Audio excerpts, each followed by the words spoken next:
17 दिन सुरंग में फंसे 41 मजदूरों को सुरक्षित निकाल लिए जाने के बाद सुकून और जश्न का माहौल है। इस पूरे बचाव अभियान पर करीब से निगरानी रखने वाले मुख्यमंत्री पुष्कर सिंह धामी ने कल बचाव अभियान से जुड़े लोगों के लिए रात्रि भोज का आयोजन किया। इसके अलावा जिन रैट माइनर्स ने बचाव अभियान की आखिरी मंजिल तय की, उन्हें 50,000 रुपए दिए जाने की बात है। पुष्कर सिंह धामी इसे इगास बगवाल पर्व का नाम दे रहे हैं। तो इन तस्वीरों में आप देख सकते हैं कैसे नाच गाकर इस खुशी को मनाया गया। ये जो रेस्क्यू ऑपरेशन मुकम्मल हुआ, इसका जश्न इस तरीके से मनाया गया। यहाँ पर वो रैट माइनर्स भी थे जिन्होंने रेस्क्यू ऑपरेशन के अंतिम जो उसका पड़ाव था उसको पूरा किया, और इन रैट माइनर्स के जरिए ही उन मजदूरों तक पहुंचा जा सका जो 17 दिन से टनल में फंसे हुए थे।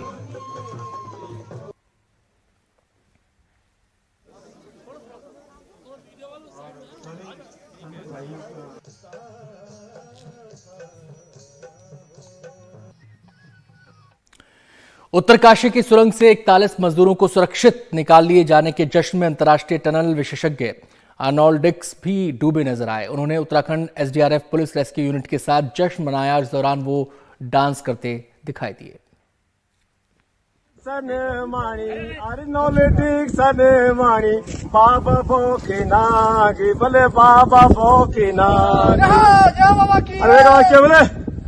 आर्नोल्डिक्स ने बोली मैंने भी वकी जान, बोले मैंने भी वकी जान। एसडीआरएफ का जवान, एसडीआरएफ का जवान, खुश हुआ छन बहुत, बोले खुश हुआ छन बहुत। सुन ले भाजी आर्नोल्डिक्स, सुन ले भाजी आर्नोल्डिक्स, और तन भी एक नाचन बोले ए बोला जागी जा जागी बाबा बाबा बोखना, जागी जा जागी जा बाबा बाबा बोखना। दिली बाबा पहले सभी आ जाए, और देखड़ू बाबा खड़ू संसार ते आ जाए। अरे फंसी थने बाबा जखे तो, अरे फंसी थने बाबा जख 41 लोग आए। अरे कैसे नहीं थे, अरे कैसे नहीं उम्मीद वाले, कैसे नहीं थे उम्मीद वाले, अभी आला भैया है बाबा है वाले, मेरी कृपा हैगी।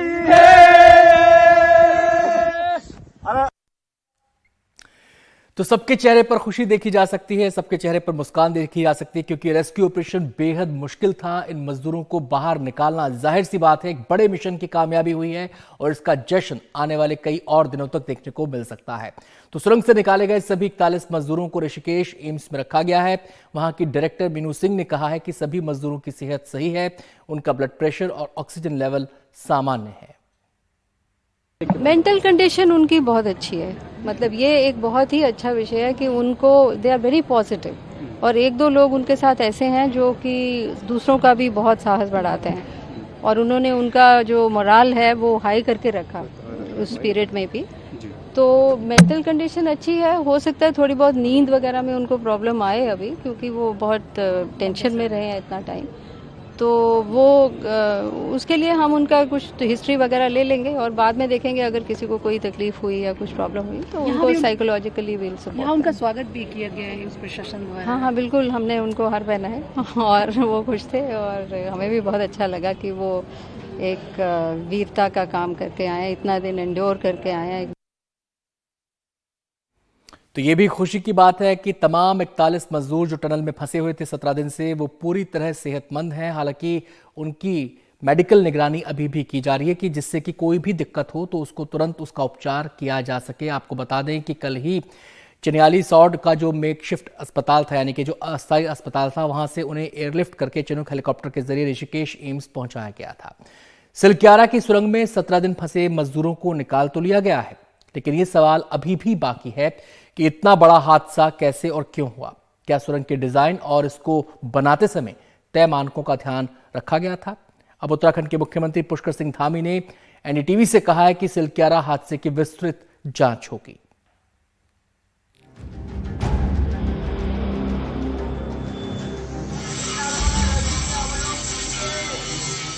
सिलक्यारा सुरंग हादसे ने देश भर में बन रही सुरंगों की ओर ध्यान खींचा है।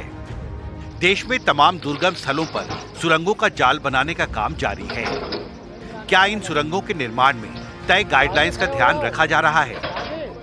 देश में टनल की डिजाइन और कंस्ट्रक्शन की गाइडलाइन तय करने के लिए गठित सरकार की एक्सपर्ट कमेटी के सदस्य और आईआईटी दिल्ली के प्रोफेसर जगदीश तेलंगराव साहू ने एनडीटीवी से बातचीत में कहा, सिलक्यारा हादसे के बाद देश में टनल कंस्ट्रक्शन को लेकर कई बड़े सवाल खड़े हुए हैं। हम कहीं पे खुदाई करने जा रहे हैं तो हमें पता होना चाहिए कि वहाँ पे किस तरीके के रॉक है, किस तरीके का वहाँ पे रॉक का स्ट्रक्चर है, क्या वहाँ पे फॉल्ट तो नहीं है, क्या वहाँ पे लूज रॉक तो नहीं है, वहाँ पे रॉक है या सॉइल है, हमें कुछ भी नहीं मालूम होता है खुदाई करने के पहले। तो ये सब जानकारी हमें लेना चाहिए खुदाई के पहले, इसे ही हम साइट इन्वेस्टिगेशन कहते हैं। विशेषज्ञों के मुताबिक सवाल सेफ्टी मेजर्स को लेकर भी उठ रहे हैं। इस मामले में एस्केप टनल का ना होना दुर्भाग्यपूर्ण था। एक तो होता है साइड इन्वेस्टिगेशन, आपने खुदाई से पहले जितनी जानकारी आप कर सकते हैं नॉन डिस्ट्रक्टिव टेस्टिंग के जरिए या बोर होल्स के जरिए वो कर लीजिए, हॉरिजॉन्टल ड्रिलिंग के जरिए जो भी कर सकते हैं वो कर लीजिए। ये एक एस्पेक्ट हो गया है। दूसरा एस्पेक्ट होता है डिज़ाइन का। डिज़ाइन जनरली हम लोग NATM से करते हैं, न्यू ऑस्ट्रियन टनलिंग मेथड होता है जिससे हम लोग करते हैं। अगर इससे करते तो उसका एक एसेंशियल फीचर, जरूरी फीचर ये होता है कि जैसे जैसे आप खुदाई करते जाते हैं तो आप एक फीडबैक मैकेनिज्म देते हैं। आप जैसे खुदाई में कहीं लूज रॉक आया तो आप उस हिसाब से उस जगह की डिज़ाइन मॉडिफाई करते हैं। तो ये फीडबैक लूप टनलिंग में जरूरी है होना एस्टेब्लिश, ये अभी नहीं है। उधर उत्तराखंड के मुख्यमंत्री पुष्कर सिंह धामी ने बुधवार को एनडीटीवी से कहा, हादसे की समीक्षा की जाएगी। बिल्कुल, और विशेषज्ञ जो हैं धामी साहब, आपने देखा ही होगा जो उनकी टिप्पणियां आती हैं, कहते हैं कि जो पहाड़ हिमालय के, खासतौर से उत्तराखंड के थोड़े नए पहाड़ हैं, उतने स्थायी मजबूत नहीं हैं, इसलिए बहुत सावधानी और एहतियात बरतने की आवश्यकता है। नहीं, मैंने कहा कि सभी की समीक्षा होगी और जहाँ पर भी इस प्रकार के काम हो रहे हैं वहाँ की सभी चीज़ों को ध्यान में रख के जो जियोलॉजिकल सर्वे इत्यादि हैं वो होते हैं। और भी हमारे यहाँ टनलें बनी हैं, बड़ी बड़ी टनलें बनी हैं, इससे पहले भी काम हुए हैं। अभी ऋषिकेश कर्णप्रयाग रेलवे लाइन पर भी काफ़ी बड़ी बड़ी टनलें बनी हुई हैं, लेकिन अब वो ये किस कारण से हुआ है, क्या हुआ है, तो समीक्षा के बाद आएगा। तो ये जो हादसा हुआ, क्या इसकी कोई जांच होगी? जो दोषी हैं इसके लिए क्या उनको जिम्मेदार ठहरा करके सजा दिलवाने का प्रयास किया जाएगा? नहीं, निश्चित रूप से देखिए, जब समीक्षा करेंगे तो समीक्षा में सब कुछ आ जाएगा। इस हादसे के बाद national highway authority of India ने अपने सभी 29 अंडर कंस्ट्रक्शन टनल्स का सेफ्टी ऑडिट करने का फैसला किया है। अब टनल एक्सपर्ट चाहते हैं कि इसके साथ ही देश में रेलवे और हाइड्रो पावर टनल्स की भी सेफ्टी ऑडिट करना बेहद जरूरी हो गया है। जाहिर है, किसी भी टनल का निर्माण एक रिस्की वेंचर होता है और सरकार को इस हादसे से सीख लेते हुए आने वाले समय में आगे बढ़ना होगा। दिल्ली से अखिलेश शर्मा और पूजा आर्या के साथ हिमांशु शेखर, एनडीटीवी इंडिया। 17 दिनों तक एक पहाड़ के मलबे से भरी सुरंग में फंसे 41 मजदूरों को निकालना आसान काम नहीं था। ये सिर्फ साधनों के भरोसे संभव नहीं हुआ, ये उन लोगों की मेहनत से भी संभव हुआ जिन्होंने एक दूसरे का हाथ थामकर ये बड़ा लक्ष्य हासिल किया और एक मिसाल कायम की। उत्तराखंड के मुख्यमंत्री पुष्कर सिंह धामी की दिवाली अचानक मंद पड़ गई जब उन्हें पता चला कि उनके राज्य में 4 धाम परियोजना के तहत बनाई जा रही सुरंग पर पहाड़ गिर पड़ा है और 41 मजदूर उसके भीतर फंसे हुए हैं। तब से मंगलवार शाम तक पूरा बचाव अभियान जैसे उनके नेतृत्व में चलता रहा। पहला मजदूर निकला और उसके साथ भी वो नजर आए। लगातार सुरंग तक आना जाना, मजदूरों के लिए साधन जुटाना, मशीनें मंगवाना, फंसे हुए मजदूरों से बात करना, ये सब उन्होंने किया। इस बचाव अभियान के सबसे बड़े नायकों में वो हैं। जैसे जैसे जरूरत पड़ती गई वैसे वैसे लोगों को वहां पर बुलाया जाता रहा, क्योंकि ये पहली ऐसी घटना हुई है, कोई ऐसा तो है नहीं कि पहले से कोई घटना इस प्रकार की होगी, किसी को ऐसा अनुमान था। तो जैसी जरूरत पड़ी है वैसा काम इसमें हुआ है। अभी तक जितने भी रेस्क्यू अभियान हुए होंगे उसमें से एक कठिनतम में से एक यह भी रहा, और इसमें सारी टेक्नोलॉजी, सारे विशेषज्ञ उत्तराखंड के अंदर पहुंचे। पूर्व सेनाध्यक्ष और सड़क परिवहन राज्य मंत्री जनरल वीके सिंह ने सेना में रहते हुए कई चुनौतियों का सामना किया, लेकिन ये चुनौती कुछ अलग थी। दुश्मन नहीं था, अपना ही था, लेकिन अपने ही पहाड़ से लड़ना था। उन्होंने भी लगातार स्थितियों पर नजर रखी और मजदूरों के साथ ही निकले। हमारे मंत्रालय का काम था और एक प्रधानमंत्री जी ने 2014 के बाद देश को एक गारंटी दी है कि कोई कहीं फंस जाएगा तो भारत सरकार उसको निकाल कर लाएगी। तो इस गारंटी के ऊपर हमको भी तो अमल करना है ना। इस पूरे बचाव अभियान पर नजर रखने वालों में सड़क परिवहन मंत्री नितिन गडकरी भी रहे। ये उनकी निगरानी का ही असर था कि उनका महकमा लगातार चुस्त और मुस्तैद बना रहा। ठीक जिस वक्त मजदूर निकाले जा रहे थे, उन्होंने ऐलान किया कि इस परियोजना की फिर से समीक्षा की जाएगी। ये घटना ने भी हमको सीखने के लिए बहुत कुछ मिला है। अब हम लोग इसके बारे में टनल का सेफ्टी ऑडिट भी करने वाले हैं और टेक्नोलॉजी के साथ कैसे हम लोग ज्यादा से अच्छी टेक्नोलॉजी का उपयोग कर सके, ये भी कोशिश करेंगे। नीरज खैरवाल उत्तराखंड सरकार के सचिव हैं। उन पर मुख्यमंत्री पुष्कर धामी ने बड़ी जिम्मेदारी सौंपी थी। उन्हें तमाम एजेंसियों के बीच तालमेल के लिए नोडल ऑफिसर बनाया गया। कहने की जरूरत नहीं कि कितनी मेहनत से उन्होंने इस काम को अंजाम दिया। ये उन लोगों में रहे जो लगातार मीडिया को भी जानकारी देते रहे। कोऑर्डिनेशन सबसे अहम था और इसी कोऑर्डिनेशन को, जैसे इंटरनेशनल एक्सपर्ट आर्नोल्ड आए हुए थे, उन्होंने अपनी तरफ से ये जो एक्सप्रेस किया जब ये सक्सेसफुली कंप्लीट हो गया, he was saying that it was exceptionally well. He had never seen such kind of operation in his life. समझ सकते हैं कि अगर कोई एक मूवी हम देख रहे थे उसमें कितनी बड़ी टीम काम करती है, उसी प्रकार से इस ऑपरेशन में कुछ जो विजिबल हुए, that was just a part of the complete picture. सड़क परिवहन मंत्रालय के अतिरिक्त सचिव महमूद अहमद भी नीरज खैरवाल के साथ मिलकर लगातार काम करते रहे। उन्होंने भी वहां कैंप लगाए रखा। लगातार मजदूरों से बात करके वो उनका हौसला भी बढ़ाते रहे और मजदूरों के परिवार वालों का भी। इस पूरे अभियान में एक और चेहरा चुपचाप अपना काम करता रहा। सुरंग ढहने के बाद जिन विशेषज्ञों को बुलाया गया, उनमें डिक्स international tunnelling and underground association के अध्यक्ष आर्नल्ड डिक्स भी रहे। वो पहाड़ों का मन पहचानते हैं। उन्हें यकीन रहा कि पहाड़ अपने बच्चों का कुछ नहीं बिगाड़ेगा।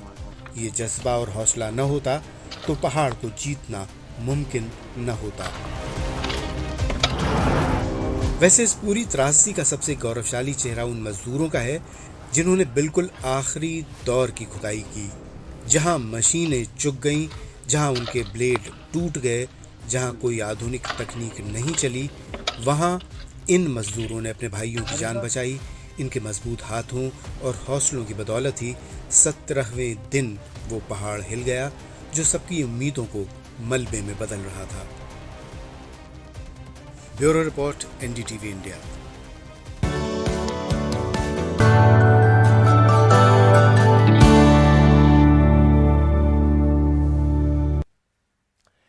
आज रक्षा मंत्री राजनाथ सिंह की अध्यक्षता में रक्षा अधिग्रहण परिषद की अहम बैठक होने जा रही है। इस बैठक से सेना के लिए 140 अटैक हेलीकॉप्टर और नौसेना के लिए एक और विमान वाहक पोत खरीदने के बारे में अंतिम फैसला लिया जाएगा। बड़ी बात यह है कि दोनों खरीद स्वदेशी कंपनियों से ही की जाएंगी। भारतीय नौसेना की ताकत में जबरदस्त इजाफा होने जा रहा है। नौसेना को एक और विमान वाहक पोत मिलने जा रहा है। 30 नवंबर को रक्षा मंत्री राजनाथ सिंह की अध्यक्षता में होने वाली रक्षा अधिग्रहण परिषद की बैठक में इस पर अंतिम फैसला लिया जाएगा। यह फैसला उन चिंताओं के बीच लिया जा रहा है जिससे पता लगता है कि हिंद महासागर में चीन की घुसपैठ लगातार बढ़ती जा रही है। करीब 40,000 करोड़ की लागत से यह पोत देश में बनेगा। फिलहाल नौसेना के पास 2 विमान वाहक पोत हैं। एक है आईएनएस विक्रमादित्य जिसे भारत ने रूस से खरीदा है और दूसरा है आईएनएस विक्रांत जो देश में बना है। आईएनएस विक्रांत का कमीशन पिछले साल प्रधानमंत्री नरेंद्र मोदी ने किया था। इस विमान वाहक पोत को कोचिन शिपयार्ड बनाएगा जिसे आईएसी द्वितीय के नाम से जाना जाएगा। यह विमान वाहक पोत 45,000 टन वजनी होगा। इस विमान वाहक पोत में 28 लाख विमान और हेलीकॉप्टर होंगे। यह बहुत कुछ भारत के पहले स्वदेशी विमान वाहक पोत विक्रांत की तरह होगा।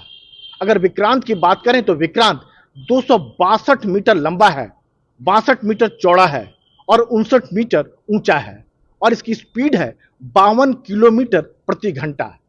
हालांकि नए एयरक्राफ्ट कैरियर को तैयार होने में 8 से 10 साल लग जाएंगे, फिर भी आने वाले सालों में एक साथ 3 बैटल कैरियर ग्रुप का होने के बहुत मायने हैं। एक कैरियर बैटल ग्रुप यानी कि पानी में तैरते हुए किसी सैन्य अड्डे की तरह होता है, जिसमें लड़ाकू विमान, हेलीकॉप्टर, मिसाइल, गन, बम, तमाम तरह के खतरनाक हथियार होते हैं। यह करीब 400 किलोमीटर के एरिया में नजर रख सकता है, हर गतिविधि का मुआयना करता है और 400 किलोमीटर के दायरे में जो भी खतरा होता है उस खतरा का सामना करने के लिए भी तैयार है। साफ है कि भारत हिंद महासागर में अपना दबदबा बनाना चाहता है। अगर चीन की बात करें तो चीन के पास 2 विमानवाहक पोत हैं, पाकिस्तान के पास तो एक भी नहीं है।